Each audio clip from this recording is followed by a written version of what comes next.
Welcome back to YouTube. Today I'm doing a day in the life of, because I've had quite a few people, and a full day of eating, because I've had quite a few people asking what I eat, what I do, a day in the life of looks like. So I'm just going to run you through everything that I eat, what I do, train. I've got pushed today with Pierce and Kyle, and yeah, just work through what I usually do. Hopefully it's not too boring. First of all, I'm washing pots from last night. Oh, fucking hell. On the agenda is, first thing in the morning after I've washed pots, is go for a little walk. It just sets me up for the day, get a few steps in, get boot digestion up, and yeah, I just think like cognitively as well, it gets me going. It takes a little while, I feel a little bit shit when I first wake up. I'll do a little bit of work and then pre-workout and then train.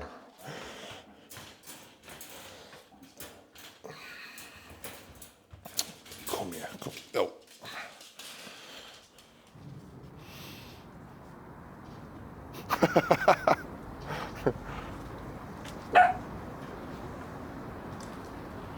Where are we going, Evie? We go left.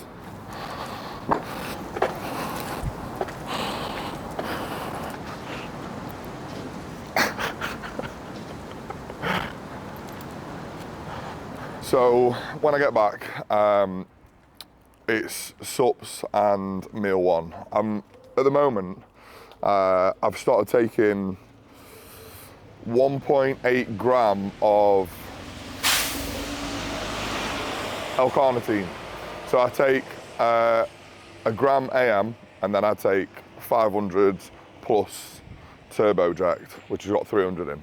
So that's 1.8 gram. And the reason being, I might actually up it to 2 or 2.5, but there's a guy on Insta, Alex Kickle, I think his name is. I might be saying that wrong, but he's started trialing high dose L-carnitine, any potential negative side effects. Obviously this is injectable, because the orals, the bioavailability is very, very poor. So he's been trialing like high dose and sort of reviewing the feedback from that. In terms of like negative sides, especially around the 2 gram mark, there's very little, but for me, in terms of like body composition and, in terms of like managing body composition, fat mobilization, and the big one for me was the androgen receptor sensitivity. Effectively what it's doing is it's helping me utilize any stored fat. So I for recovery, training performance, and again, just improves body composition. And then obviously the androgen receptor I don't know whether it's sensitivity or density, but one or the other, it increases. And again, that just improves the efficiency of a lot of the drugs that you are taking, the anabolics you are taking. Now, one thing that I noticed make sure you don't hit that bin. One thing that I noticed that wasn't something that I was actively gunning for was like the cognitive function. I noticed first thing in the morning, I noticed first thing in the morning, come on, Evie, yeah, this dog is like the biggest troll. Yeah, is the cognitive function. Like, I don't know whether it's a placebo or what, but as soon as I do those first 2 jabs, like my headspace and my thought process and just how I operate, it goes straight up. I say as soon as, I'd probably say like within the first half an hour of doing the jabs, I notice, especially when I hit around that like 1 gram to 1.5 gram mark when I with the L-carnitine. So yeah, like it's these little things that obviously in terms of health implications, it's very, very little, if any. I think one of the worst health implications from L-carnitine, if you take too much, is you start smelling weird. So it's like minimal, but obviously being able to utilize just another tool rather than just driving anabolics up is it's very helpful. And again, it's like running all these things myself and making sure that they do what, you know, people suggest or research suggests, and then anecdotally feeding back and letting that trickle down into clients and, you know, how they operate as well. Obviously, depending on like the level and finance and stuff like that, because it isn't cheap. So yeah, and then on that actually, with how things sort of trickle down. Again, another conversation that I've had with a client recently was just about how, you know, one of the advantages of being an athlete coach rather than just a coach is that and especially for me recently, like I really found my love for bodybuilding again recently, and that's come in the form of like obsessing over training, just training as a whole, like the drug side and understanding that because of my problems with drugs, and then like the psychology with people, and like, that's something that's always interested me. And when you're that passionate about something, and when you're that driven to understand something. And sometimes it can be like a selfish endeavour. As an athlete, I want to know these things not just to be able to like impart wisdom to clients, but also because I want to be better. I want to be as good as I can be, and that really is a big motivator. And so as an athlete and a coach, all of these things, they trickle down, whereas if you're just solely a coach, I'm not saying that you know, it's a bad thing if you're not an athlete and a coach, and I'm sure there's some positives of that, but I feel like, yeah, like I said, as an athlete, you're looking for things yourself because you want to improve. You're going to go and speak to people. You're going to speak to your own coach. You're going to go and try and test things in order to see if they work. Whereas if you're a coach who doesn't really care about, and maybe goes to the gym, but is not asked about their training, or they're not going to experiment or try different things, or really have the enthusiasm to chase after new bits of information and knowledge in an attempt to improve themselves. And I genuinely don't feel like, maybe I'm wrong here, but I genuinely don't feel like that many coaches are, there are a few, but I don't think that many just coaches are that driven to do that much research in that much depth to just improve the client experience or client progress, let's say. Again, that's my thoughts. I'm not saying that's a fact, but that's my experience.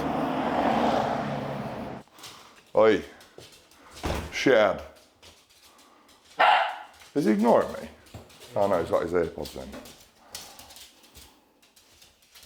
Hov. Good morning. Yeah, all right, mate. What are you doing? Very sharp. I'm hungry. If I give you a list of a few bits to grab me, will you grab me them? Amazing. Come on, you trouble. We've got a lot to get through here. L-carnitine, sups. Oh, I've actually got a unboxing to do. Conte have sent me a little care package so I can get through that as well. I'll go through all of my sups and little bits for the morning. You guys can have a little nosy. Yeah, there's the morning sups from Engineered Muscle.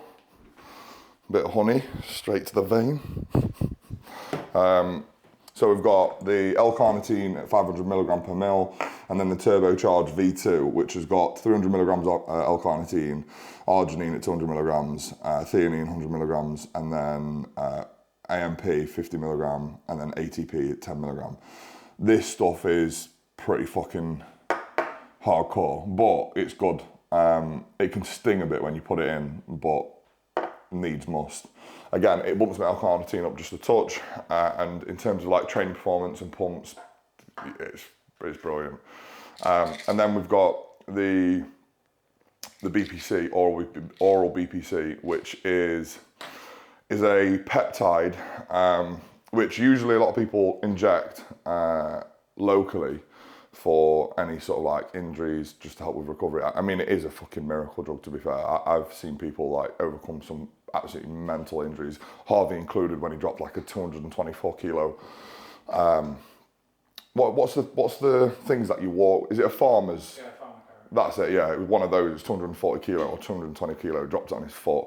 They said it was probably the worst soft tissue injury that they'd ever seen when he went into A&E without it breaking. And he was in the gym and training all leg work and moving pretty well within about 3 weeks, I think. But he was using BPC. Now this, with it being oral, it's designed, or the design is more for digestive health and recovery of the stomach lining, and anyone that might have any intolerances, just to aid in just managing that and recovering from those potential intolerances, providing obviously you're not fucking eating the same shit that you shouldn't be eating all the time. Because as we know, digestion is king. What we got, Pete? What have you sent me? This is a fucking big one as well. See, we get looked after, to be fair.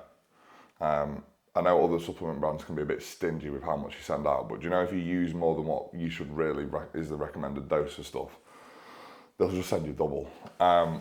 Right, Mega Pump. This is a staple for me. The only day that I don't have Mega Pump is leg day, because my legs just fucking can't hack it.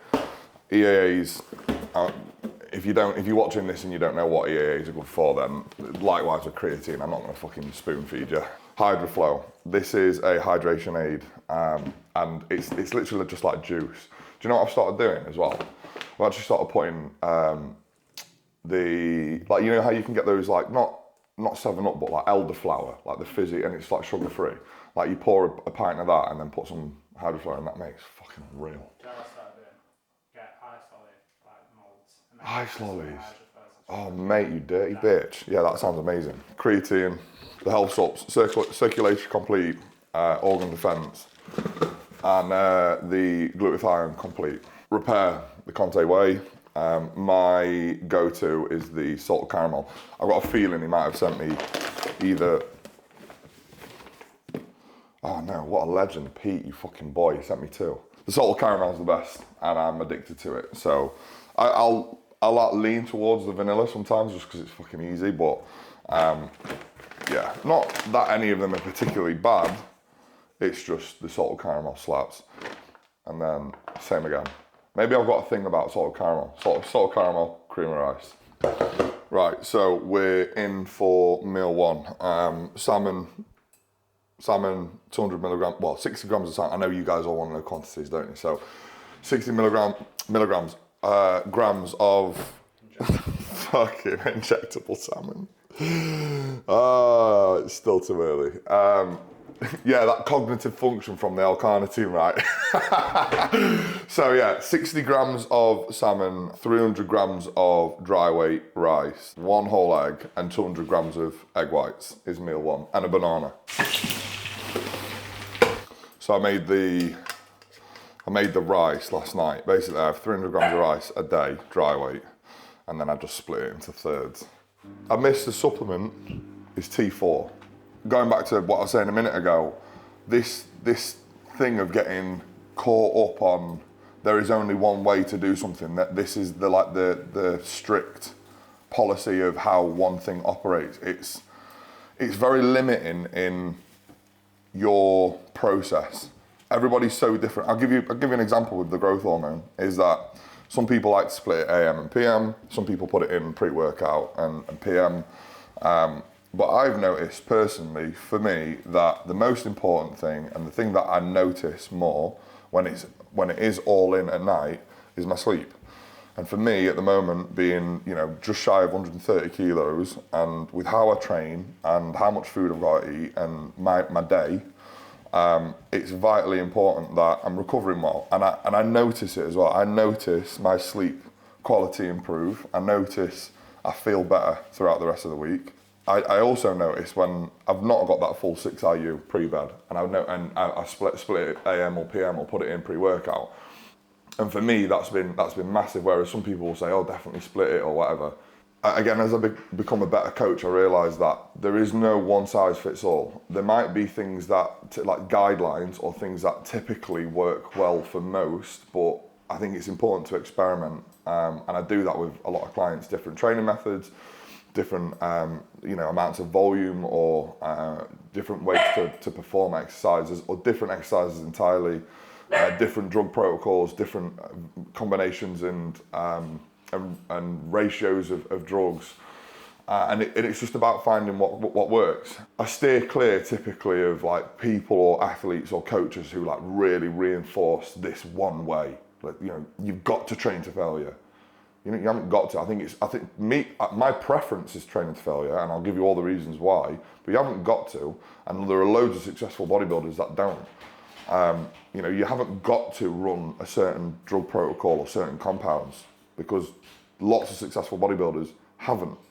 So it's just, again, about finding what works for you. And the way to do that most effectively is have someone with a lot of experience to guide you and actively question you about how you feel, your process, and evaluate the progress you're making on those bases, and just tot all the numbers up and just guide you in the right direction.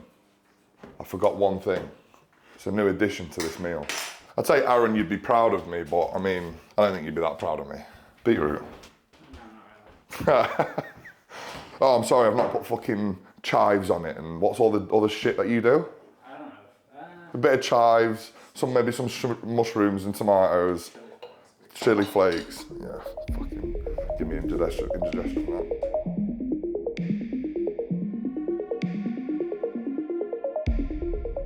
10 grams of honey, 60 grams of whey. 60 grams of whey. And what was the other thing? Cream rice, 75 grams of cream rice. And salt. And I literally just put all that in a mixer and shake it up and then drink it. Probably about an hour before I go and train. And that's it.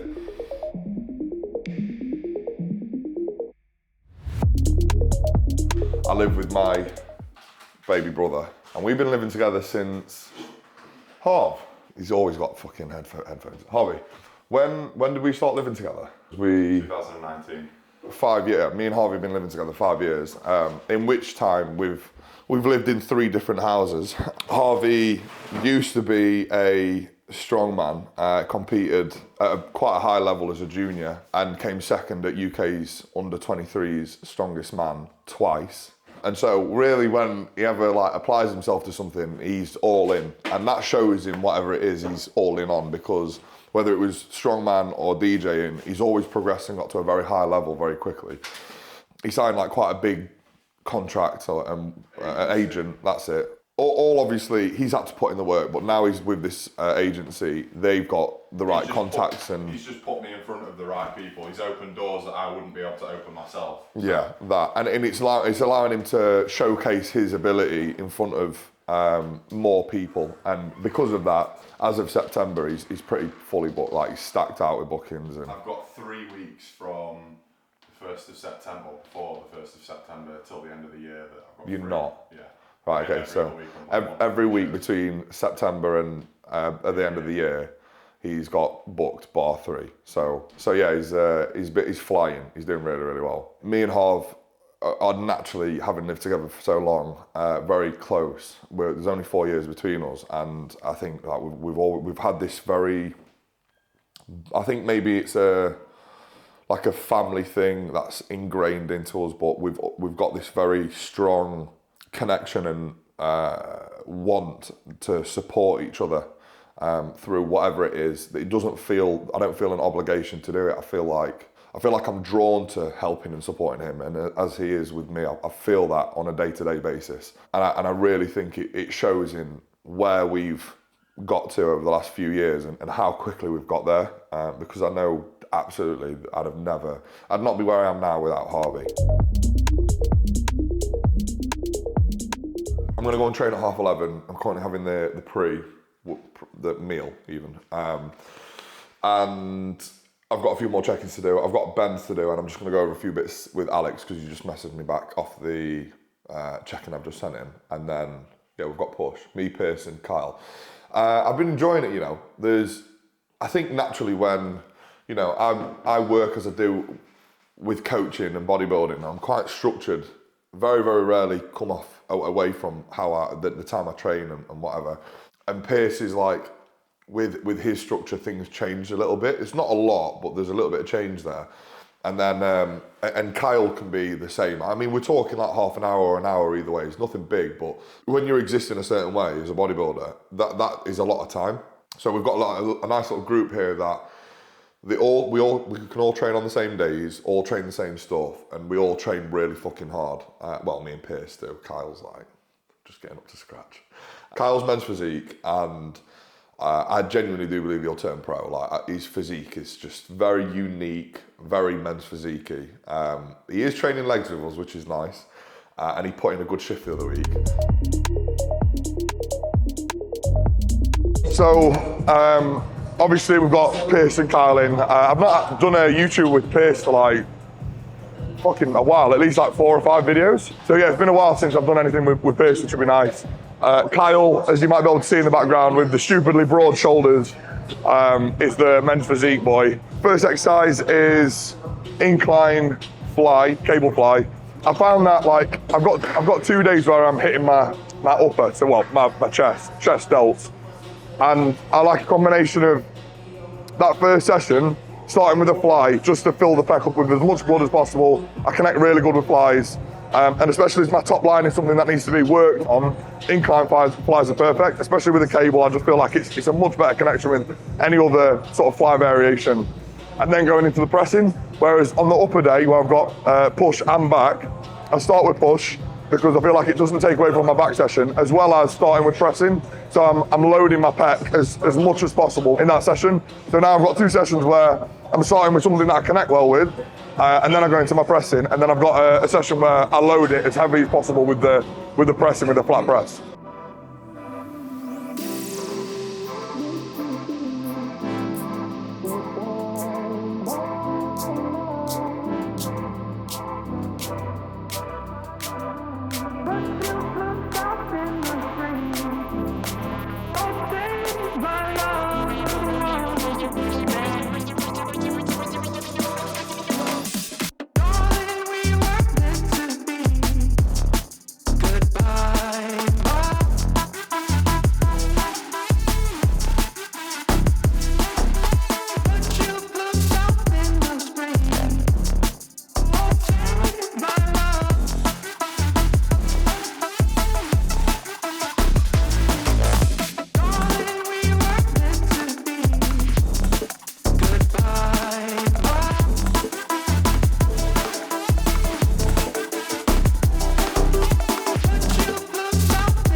Do you know what? What I miss from prep more than anything is just feeling, for the most part, like for the majority of it, just feeling normal.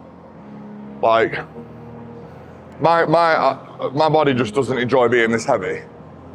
Like naturally, I'm built like a swimmer. Before I started like really bodybuilding, before I went on cycle, I was sat naturally at about 98 kilos. And then when I first went on cycle after a couple of years of bodybuilding, well, I was training, then got into bodybuilding, went on my first cycle. when I did my first prep, I competed on stage, pretty fucking lean, at 100 and, I think I was 100 kilos. So compare me to like normal walking around body weight versus stage lean, and I was pretty much the same weight. And now I'm sat at like 130 kilos. So I'm 30 kilos up from my last stage weight. My first ever stage weight. And like I said, my body just is fighting me to not be here. It just doesn't enjoy it. But it's kind of like part and parcel of this process. Is you've got to be uncomfortable sometimes to make the progress that you're looking for, you're striving towards. And it just comes with the territory. But yeah, it doesn't stop me from looking forward to dropping it again and getting lean and seeing what improvements have been made and restarting that entire process again, and yeah, rinse and repeat.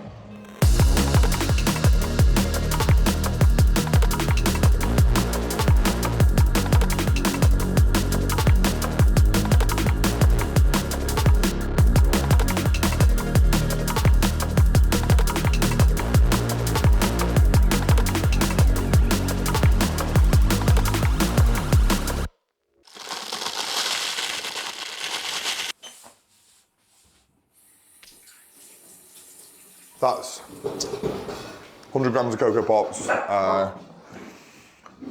10 grams of honey, 2 grams of pink salt, and 60 grams of whey, 15 grams of peanut butter. So this is post-workout meal, and then we go, I'm trying to think what the next meal is, chicken and rice, 100 grams of dry weight sushi rice, 180 grams of chicken breast, a slack handful of cherry tomatoes and just sauce and honey.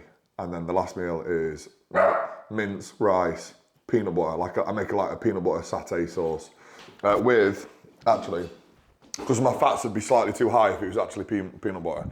So I use PB Fit.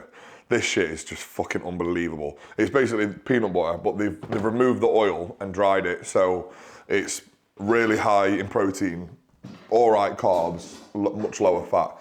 So amazing for prep, and even in the off season if you're trying to, if you're using quite a lot of like nut butters and whatever, almond butter, peanut butter, then it's another way for you to get it in with another meal without going over your fats excessively.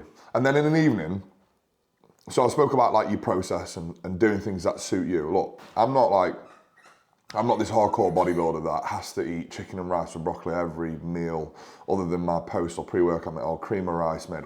That's not me. Like, I've got to enjoy what I'm doing, and when I enjoy what I'm doing, I'm better at it, and my body is happier. I've got quite a bit of a sweet tooth. Like, it's not too bad, but I've got this association, and I think it comes from growing up as a kid with like evening meals and having something nice to eat before bed.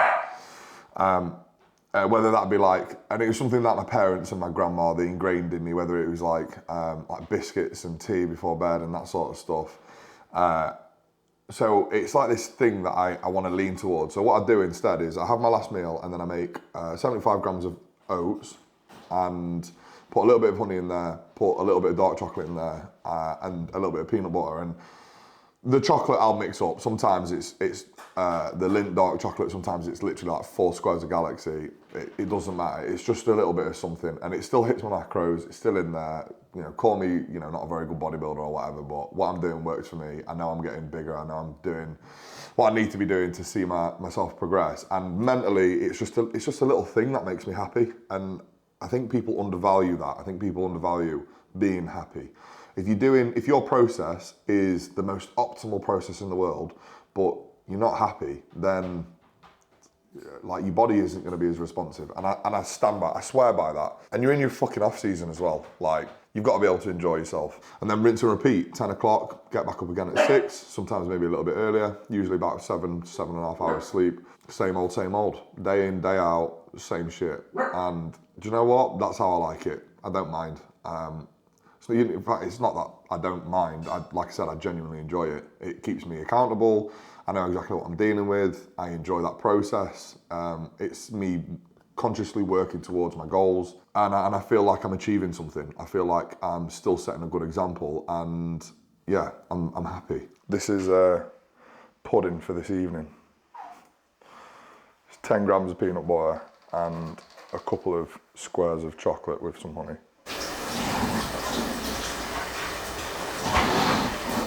Call yourself a bodybuilder, you have Galaxy every day. Yeah, I have fucking Galaxy every day. Fuck, sorry. Sorry. By the way, hi everyone, this is Lily. No! Come on, say hello. Absolutely not. She's my cleaning lady. Now she comes. No, Lily's my close friend. Close friend, is that what I get? Lily's my best friend. And she occasionally comes round and helps me clean my house. Hit her up if you want your house cleaned. The deadest chicken. Look at that. Dead, mate. So, I've just eaten my meal 4? Meal 4. Meal 4. It's actually 6 meals if you count the oats thing in the evenings, but I put them together, so I count it as 5. So that was meal 4, chicken, tomato, rice, a little bit of honey, I don't track that. And then this next meal is 40 grams of PB powder, another 10 grams of honey, 100 grams dry weight rice, 250 grams 5% mince. I think it works out like 220 grams cooked. Yeah, I will make that up, and then you can see what that looks like. It looks like fucking a dog's thrown up in a bowl, and then I've got that oatmeal, and then Aaron can fuck off. That fucking baby's just shat all over. This is so grim. I'm really sorry. But it does taste really good. There are, like I said, there are veg. You're full of no. There is veg in there, but not now, but for later. And it does make it look better. Yes. That's a game me and Harvey play with each other. It's a great game. It's where we shout each other from opposite ends of the house or just next to each other. And then when he shouts my name, I'll go, yeah, and he'll go, shut up. Yeah, I don't know either. That's us done. I don't know either. Like you didn't come up with the game, you fucking Billy bullshit. It's a great game. Right, yeah, so training day calories are 3,961, protein is 340, carbs is 455, and fats at 87. Non-training day is pretty much the same protein, carbs at 385 and fats at 99. So 3,900, just over 3,900 on training day and just over 3,700 on rest day. Thank you for watching, like, subscribe and all that jazz, and I shall see you on the next one in a bit.